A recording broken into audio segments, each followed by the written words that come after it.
नमस्कार दोस्तों, आप सभी का हार्दिक अभिनंदन है यूट्यूब चैनल पर। देखिए, आपके और मेरे बीच में जो प्रसंग चल रहा था वो आपका चल रहा था तुलसीदास द्वारा रचित रामचरितमानस। और रामचरितमानस का भी बालकांड चल रहा था, जिसमें अपनी बात हो रही थी कि राम और लखन अपने गुरु विश्वामित्र के साथ कहाँ जाते हैं, जनकपुर जाते हैं।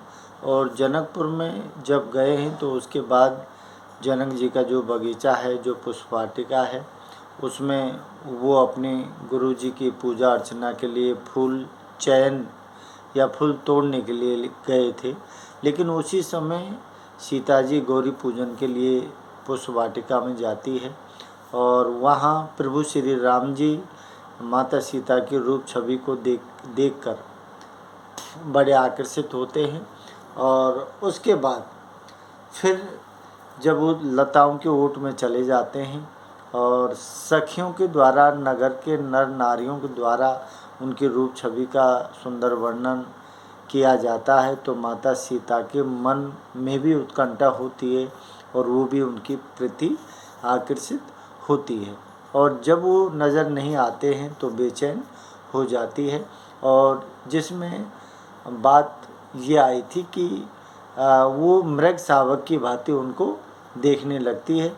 और लास्ट में आपने देखा था कि वो अपने पलकों के माध्यम से माता सीता अपने हृदय में प्रभु श्री राम की रूप सौंदर्य को क्या करती है, मतलब ग्रहण करती है। और उसके बाद में नैनों की जो पलक है, पलक रूपी कवाड़ उनको लगा लेती है। और लास्ट में जो दिया था, अपन पढ़ रहे थे 232वां दोहा पढ़ा था लास्ट में कि लता बहुन ते प्रगट भेद ते ही अवसर दो भाई। इसका मतलब माता सीता सखियों से बात कर रही थी, वो दिखाई नहीं दे रहे थे। तो ऐसे लता भवन का मतलब क्या है? लता भवन का मतलब है कि जहाँ पुष्प वाटिका है उसमें लता है, लताओं के इस तरह से भवन टाइप के वो बने हुए हैं जिनसे एकदम प्रकट होते हैं। ते ही अवसर दो भाई। ते ही अवसर कौन सा? जब माता सीता और उसकी सखी सहेली बात कर रही हैं, उसी अवसर दोनों भाई लता रूपी भवन से प्रकट होते हैं। निकसे का मतलब निकलना। जनु माने जानो। अब उत्प्रेक्षा अलंकार है, जनु जानो मानो। जुग विमल का मतलब जुग माने होता है जोड़ा। जोड़ा कौन का है? राम और लखन का है। विमल विमल माने पवित्र है, विधु माने चंद्रमा। अरे इस तरह से क्या दिया? जलद पटल। जलद माने बादल है और पटल दिया है। पटल का मतलब है पर्दा, कि बादल रूपी पर्दा। बिलगाय का मतलब है अलग होकर निकलना। इसका मतलब है कि बादल रूपी जो पर्दा है उससे दोनों भाई एक पवित्र चंद्रमा, दो पवित्र चंद्रमा जिस तरह से दिखाई देते हैं, उसी तरह से लता रूपी भवन से दोनों भाई प्रकट होते हैं। ये अपनी लास्ट बात चल रही थी। अब देखिए, फिर प्रभु श्री राम ने दोनों भाइयों का वर्णन किया है, उनकी रूप छवि सुंदरता का वर्णन किया है। क्या लिखा है देखिए आपके स्क्रीन पर। 233वां जो दोहा है उसकी चौपाई कि शोभा शिव सुभग दो वीरा। शोभा शिव, शोभा का मतलब है सुंदर और शिव का मतलब है सीना। सुभग माने भी क्या है? शोभा है सुंदर, और सुभग माने इतने दो वीरा का मतलब है राम और लखन दोनों वीरा का मतलब भाई। अरे दोनों भाई इतने सुंदर है कि जिसकी कोई सीमा नहीं है। शिव माने होता है सीमा। इसका मतलब है कि दोनों भाई राम और लखन की जो सुंदरता है ना, उसकी कोई सीमा नहीं है। इसका मतलब है कि जो सुंदरता की पराकाष्ठा है उसको भी वो पार कर गए हैं। नील पीत जल जाब शरीरा। नील पीत, अब देखिए उनके शरीर जिस तरह से एक श्याम वर्ण का है तो एक गौर वर्ण का है।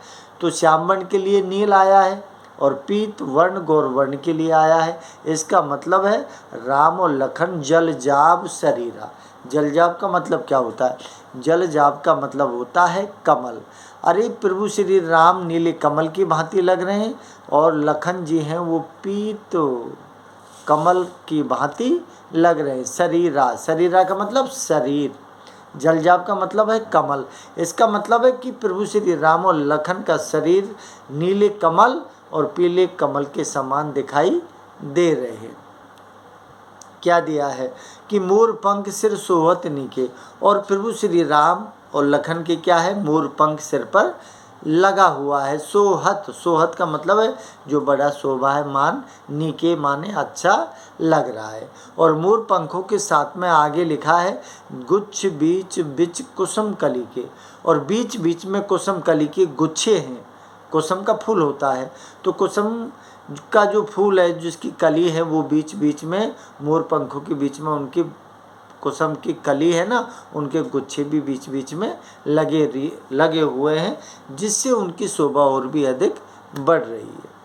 तो देखिए आगे क्या लिखा है, बहाल तिलक श्रम बंद सुहाए। बहाल तिलक, बहाल माने मस्तिष्क है, तिलक इसका मतलब है प्रभु श्री राम लखन के मस्तिष्क पर जो तिलक लगा हुआ है वो बहुत अच्छा लग रहा है। श्रम बिंदु, श्रम बिंदु, श्रम का मतलब होता है परिश्रम करने के कारण जो पसीने की बूंद आती है ना, उनको श्रम बिंदु बोलते हैं। इसका मतलब है कि प्रभु श्री राम और लखन विश्वामित्र के लिए फूल तोड़ने के लिए गए हैं, तो परिश्रम तो कर ही रहे हैं। तो परिश्रम करने के कारण श्रम बिंदु जो उनके चेहरे पर बाल पर तिलक लगा है, तिलक के पास में ही श्रम की बूंदें हैं जो आ रही हैं, वो भी बहुत अच्छी लग रही हैं। क्या लिखा है, श्रवण सुभग भूषण छवि छाए। श्रवण सुभग, श्रवण का मतलब है कान, सुभग, सुभग माने सुंदर। इसका मतलब है प्रभु श्री राम के जो सुंदर कान है ना, उनमें जो भूषण, भूषण का मतलब अलंकार, अलंकार का मतलब है कानों के कुंडल हैं जो प्रभु श्री राम के छवि छाए, वो बहुत अत्यधिक सुंदर लग रहे हैं। क्या दिया है, बिकट भ्रिकुटी कच घुंघराले। बिकट भ्रिकुटी, बिकट भ्रिकुटी का मतलब है कि प्रभु श्री राम और लखन की जो भौहें, बिकट, बिकट का मतलब अत्यधिक घनी भौहें, भ्रिकुटी, भ्रिकुटी का मतलब होता है भौहें जो अपनी आँखों के ऊपर होती है ना, किसी की सघन होती है तो किसी की विरल होती है। तो बिकट भ्रिकुटी हैं प्रभु श्री राम की आँखों के ऊपर भौहें, और कच घुंघराले, कच, कच माने होता है बाल, और घुंघराले माने कि जो बाल हैं प्रभु श्री राम लखन के वो कैसे हैं, वो घुंघराले बाल हैं। नव सरोज लोचन रत्नारे, और जो प्रभु श्री राम की आँख हैं वो कैसी हैं, नव, नव माने नई, सरोज माने कमल, अरे जो नए कमल हैं उनके समान। लोचन, लोचन माने आँख, रत्नारे माने हैं लाल रंग। इसका मतलब है कि लाल रंग का जो नया कमल है ना, उसके समान प्रभु श्री राम की आँखें हैं। इसीलिए माता कौशल्या बचपन में क्या कहती थी, प्रभु श्री राम को नील कमल कहती ही, नील कमल कहती थी, क्योंकि कमल के समान प्रभु श्री राम के नेत्र हैं जो कैसे हैं, लाल कमल के संभांति हैं। आगे क्या दिया है, चारु चुबुक नास का कपोला। चारु चुबुक, चारु माने सुंदर है, चुबुक माने ठोड़ी होती है अपनी, नासिका, नासिका नाक है, कपोला माने है गाल। इसका मतलब है प्रभु श्री राम का सौंदर्यकरण, जो चेहरा है जिसमें चारु है, चारु का मतलब सुंदर, अरे उनके चेहरे पर जो क्या है, सुंदर ठोड़ी है, उनकी सुंदर नाक है, उनके सुंदर कपोल गाल है। हास विलास लोग मन मोला। इसका मतलब हास विलास, हास विलास का मतलब है कि दोनों भाई अपने हास विलास करते हुए दिखाई दे रहे हैं, और उन दोनों भाइयों ने ले तो मन मोला, अरे सारे लोग जो भी हैं नगर के और सखी सहेलियाँ हैं जो सीता है, सबके मन को ऐसे हो ले लिया जैसे उन्होंने मोल ले लिया। इसका मतलब है कि सबको अपनी ओर आकर्षित कर लिया, मन मोला कि मन को मोह लिया।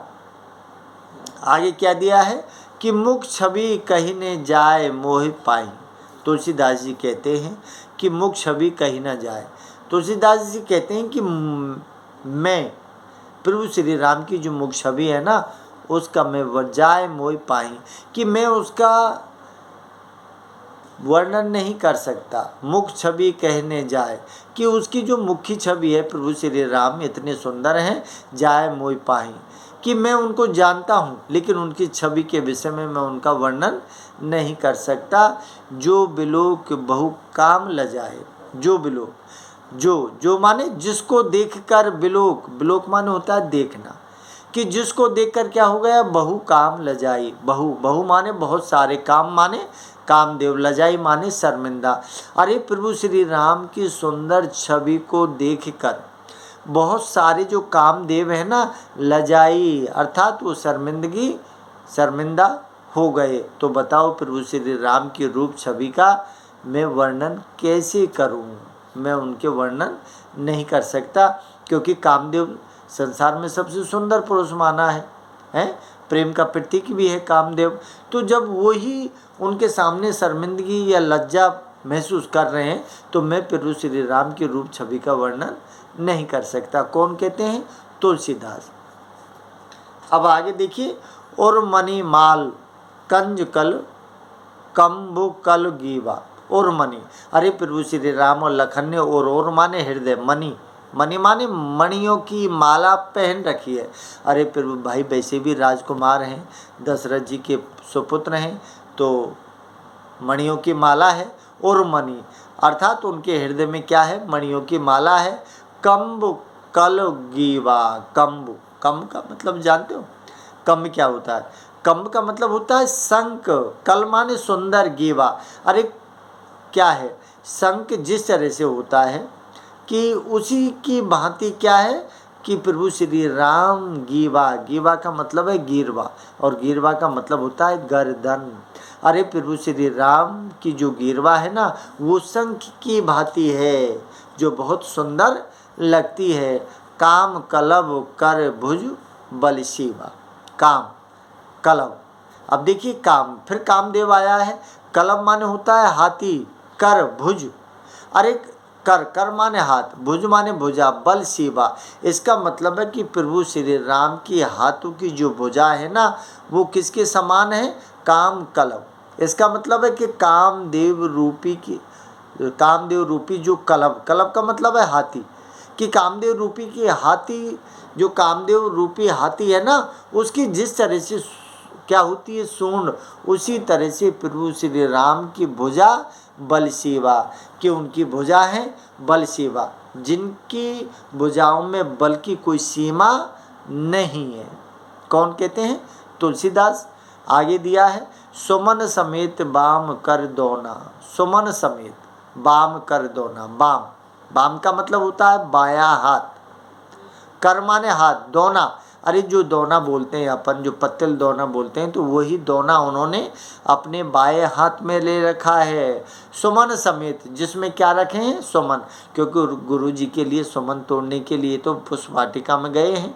तो सुमन समेत, तो उन बगीचे में उन्होंने क्या रखा है? अपने बाएं हाथ में दोना है, और उस दोने में सुमन रखे हुए हैं।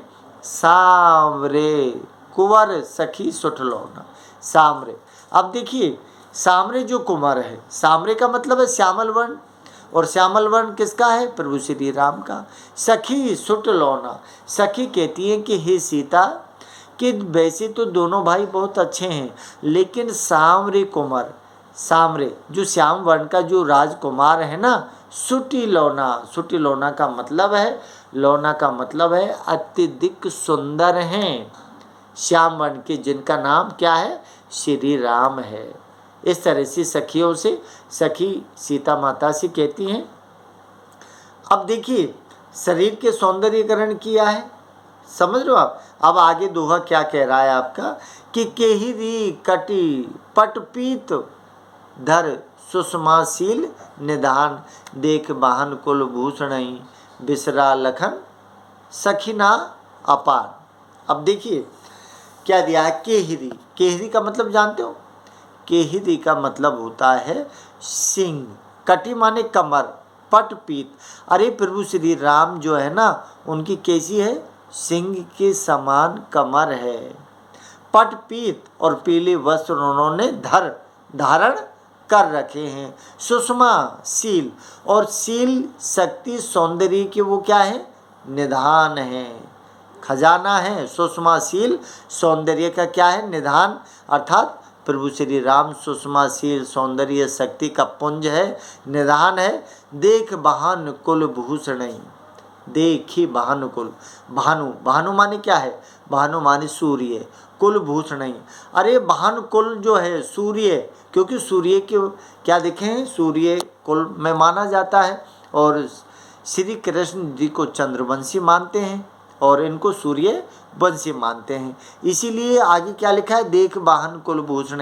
अरे जो सूर्य वंशी हैं उस कुल के क्या हैं? ये आभूषण हैं। इस आभूषण को बिसरा सखिन अपान।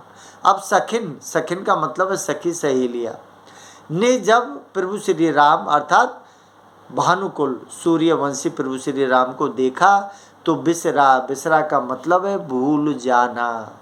अपान, अपान का मतलब क्या है? अज्ञान दिया है कि वो अपने अज्ञान को भूल जाती हैं और सारा ज्ञान उनको हो जाता है। वो प्रभाव किसका दिखाया है?